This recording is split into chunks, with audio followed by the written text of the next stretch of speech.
Si habéis visto imágenes de la Isla de las Muñecas o incluso el último videoclip de Lady Gaga, luego os cuento más sobre esto, seguramente os haya pasado lo mismo que a mí.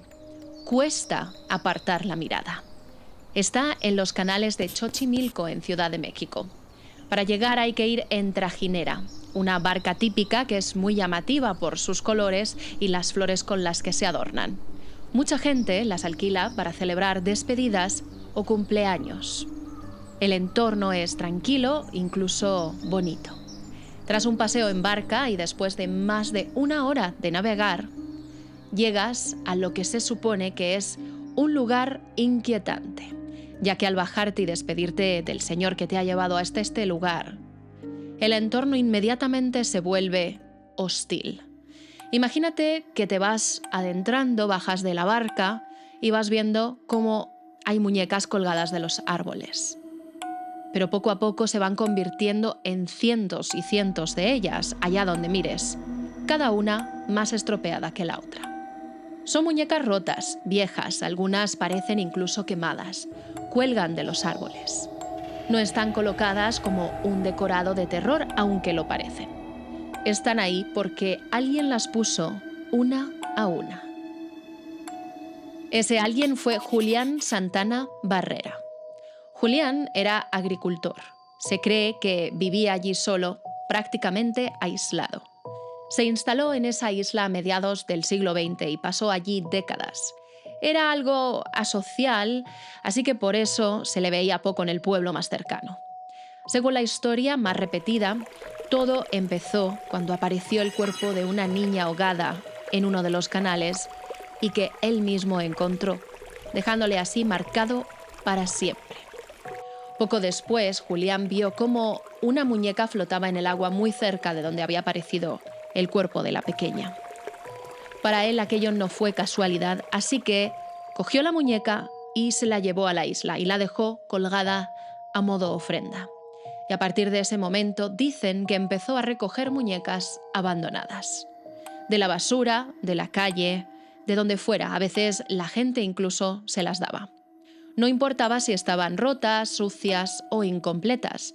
Las colgaba de los árboles como una forma de protección. Decía que así calmaba al espíritu de la niña que llevaba ya algunas noches aturdiéndolo. Y también, según contaba, a otras presencias que habían empezado a rodearlo. Nunca explicó, eso sí, exactamente qué es lo que veía o lo que escuchaba, pero aseguraba oír pasos, lamentos, ruidos por la noche que lo desvelaban. Su sobrino, Anastasio, contó más tarde que Julián vivía con miedo, con la sensación constante de no estar solo. Las muñecas eran su manera de defenderse. Con el tiempo, la isla empezó a llamar la atención. De vecinos, de curiosos, después también de turistas. Julián permitió las visitas, pero ponía una condición muy clara. Para entrar había que traer una muñeca. Así, la isla terminó cubierta por completo. No fue un plan, fue el resultado de años y años de obsesión y de soledad. El final de Julián también alimentó la leyenda, ya que murió en el mismo canal donde años antes había aparecido la niña. La autopsia habló de un infarto, pero para muchos la coincidencia fue demasiado perfecta. Hoy la isla sigue exactamente como él la dejó. Las muñecas siguen colgadas, algunas nuevas, otras casi deshechas por el tiempo. Hay un pequeño museo y una muñeca en especial, Agustinita, a la que se considera la favorita de Julián y a la que los visitantes incluso llevan ofrendas. No es un lugar donde ocurran fenómenos constantes. No hay apariciones tampoco aseguradas. No hay gritos ni sombras garantizados. Y quizá por eso inquieta tanto. Porque más allá de si creemos o no en lo paranormal, la isla de las muñecas habla de soledad, sobre todo, también de miedo. Y de lo que puede pasar cuando alguien se queda solo con una historia que no sabe cómo cerrar.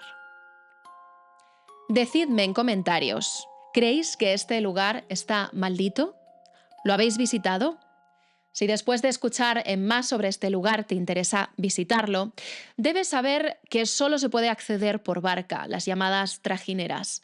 Además, tener en cuenta que está al menos a 1 o 2 horas de camino de cualquiera de los lugares de donde decidas partir y las paradas que hagas.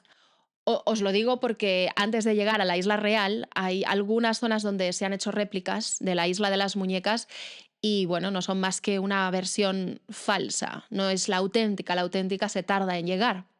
El acceso está permitido, eso sí, cuesta alrededor de 70 pesos mexicanos, unos 3 o 4 euros.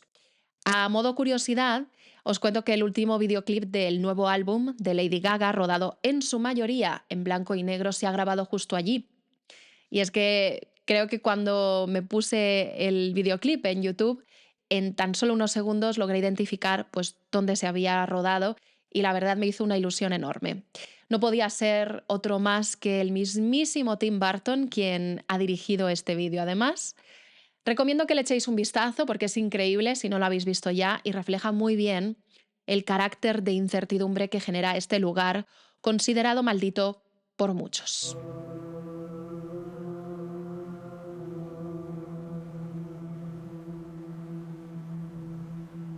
Cuando la gente piensa en el osario de Sedlec, piensa en huesos, muchos huesos, cráneos, candelabros, paredes enteras hechas de restos humanos.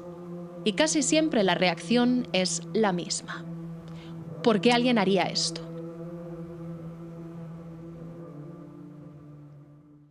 Técnicamente no está en Praga ciudad, está en Kutna-Hora, pero todo el mundo lo conoce como el Osario de Praga.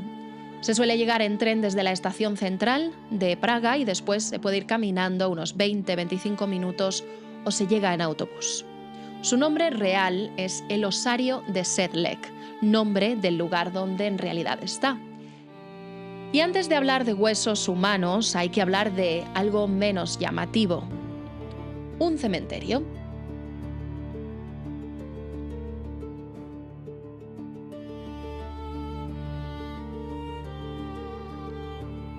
En la Edad Media este lugar era especial, no por la arquitectura, no por el arte, por la tierra.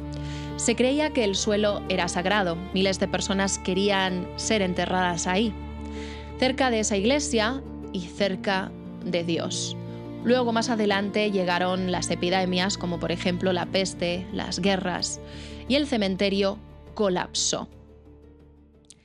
Y aquí pasa algo importante, algo que hoy a algunos les cuesta entender. Los restos antiguos se exhuman, no se tiran, no se esconden, se guardan juntos. Eso es un osario o en inglés un charnel house. No se hace con intención de faltar al respeto o de dar morbo. Lo que sí es, en esa época, es un lugar espiritual y sobre todo una solución práctica. Para nosotros los huesos dan miedo, pero para ellos no. Los huesos eran sagrados, seguían siendo parte de la persona, seguían mereciendo cuidado. Estar en un osario significaba ser recordado, ser rezado, no desaparecer del todo. Aquí los monjes incluso meditaban, no para asustarse, sino para recordar algo muy simple: que la vida es corta. Siglos después, algo cambia. Ya no solo se almacenan los huesos, se ordenan, se alinean, se convierten en símbolos. No al azar. Todo tiene proporción, todo tiene intención. No se trata de una decoración macabra, es un mensaje visual, un memento mori. Recuerda que vas a morir y que eso debería importar mientras estás vivo. Hay quien piensa que estos huesos son de enemigos, de herejes, de castigados, pero no existen pruebas de eso. La realidad es más sencilla y también más incómoda. Son huesos de personas normales, gente que quiso ser enterrada ahí y que sabía que algún día sus restos acabarían juntos. El problema no es el osario, el problema es entrar sin tener contexto, el que os acabo de dar. mirar rápido o hacer una foto y luego salir sin entender realmente nada. Porque sin contexto, el visitar el osario de Praga o de Sedlec parece algo macabro y produce terror. Pero con contexto es una conversación directa con la muerte. No sé si este lugar es perturbador o si lo perturbador es lo poco que pensamos en la muerte. Durante siglos la gente convivió con ella, la miraba de frente, la integraba. Hoy preferimos no verla, convertirla en un tema tabú que apenas se menciona. Quizá por eso, cuando entramos en un lugar como este, nos incomoda tanto. No porque haya huesos, sino porque nos recuerdan algo que intentamos olvidar.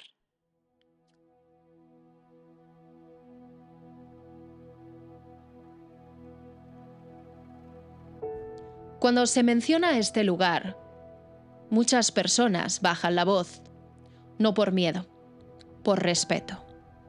El bosque de Aokigahara está en Japón, a los pies del monte Fuji. Es un bosque real, hermoso, verde, frondoso, silencioso. En el bosque de Aokigahara hay un detalle del que casi no se habla y que lo vuelve todavía más inquietante: su densidad extrema. La vegetación es tan cerrada y el terreno volcánico tan irregular que es fácil desorientarse en tan solo unos minutos, incluso siguiendo los senderos. Durante años se ha documentado que las señales de GPS y de telefonía pueden fallar o volverse imprecisas, no porque el bosque bloquee la tecnología de forma sobrenatural, sino porque la combinación de lava solidificada, relieves irregulares y masa vegetal lo hacen imposible. El resultado es el mismo: pierdes la referencia, el sonido se apaga y el entorno se vuelve silencioso de una forma poco habitual. Por eso las autoridades insisten en no salirse de los caminos marcados y en no adentrarse solo. Y también es un lugar que carga una fama muy pesada. Antes de seguir, hay algo importante que quiero decir. Esto no es un bosque maldito. No es un lugar oscuro por naturaleza, no es un escenario de terror. Es un bosque como cualquier otro, con senderos, con vegetación espesa, incluso hay osos pardos por la zona, pero con una calma muy particular. La historia que lo rodea no nace del bosque, sino del dolor humano. En Japón, durante mucho tiempo, hablar de sufrimiento emocional no ha sido fácil.